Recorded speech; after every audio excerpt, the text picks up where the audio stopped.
తిరుమల కల్తీ నెయ్యి వ్యవహారంలో అధికార ప్రతిపక్ష పార్టీలు రెండు నాటకాలు ఆడుతున్నాయని సిపిఐ జాతీయ నేత కె నారాయణ అన్నారు.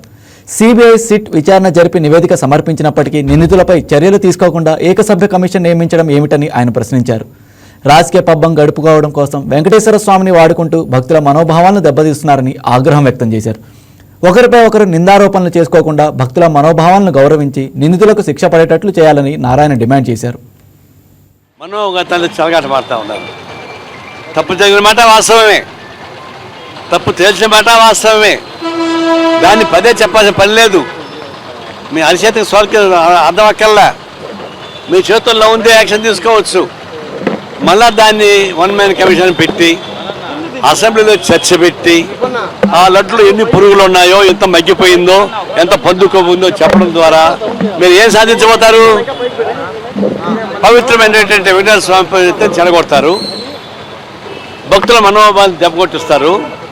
మీరు రాజకీయంగా ఒకరినొకరు మీ పబ్బం కల్పించుకోవడానికి, మీ రాజకీయ ఉద్దేశాన్ని నెరవేర్చుకోవడానికి అటు వైఎస్ఆర్ పార్టీ టీడీపీ రెండు కూడా పోటీ పడతా ఉన్నాయి. మీ పోటీ దేవుడి పని పెడతట, దేవుడిని అడ్డం పెట్టుకోండి. మీరు పోటీ చేసేది బయట పోటీ చేసుకోండి, కుస్తీ పట్టుకోండి, మనోద్ధం చేయండి. నేను కానీ రెఫరీగా ఉంటాను మీ ఇద్దరి మధ్య. కొట్టుకుంటే కూడా ఒక శాస్త్ర గొడవ లేకుండా పోతుంది.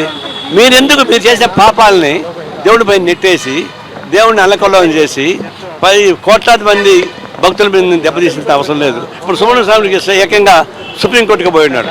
మరి సుప్రీంకోర్టు ఏం చెప్తే తెలియదు. మరి సుప్రీంకోర్టు రేపు ఇంకా డెసిషన్ తీసుకుంటుంది.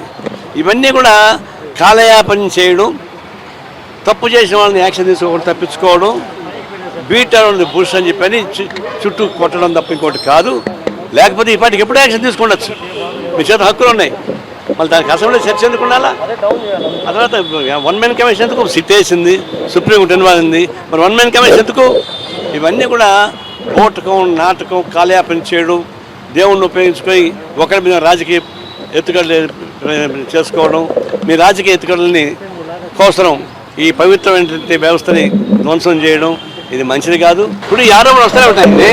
ఇప్పుడు ఒకసారి ఆరోపణ వచ్చిన తర్వాత నువ్వు వెళ్ళమంటే నువ్వు వెళ్ళవా, తోసుంటా ఒకటి ఇంకొకటి ఇంకొకటి చెప్తాడు.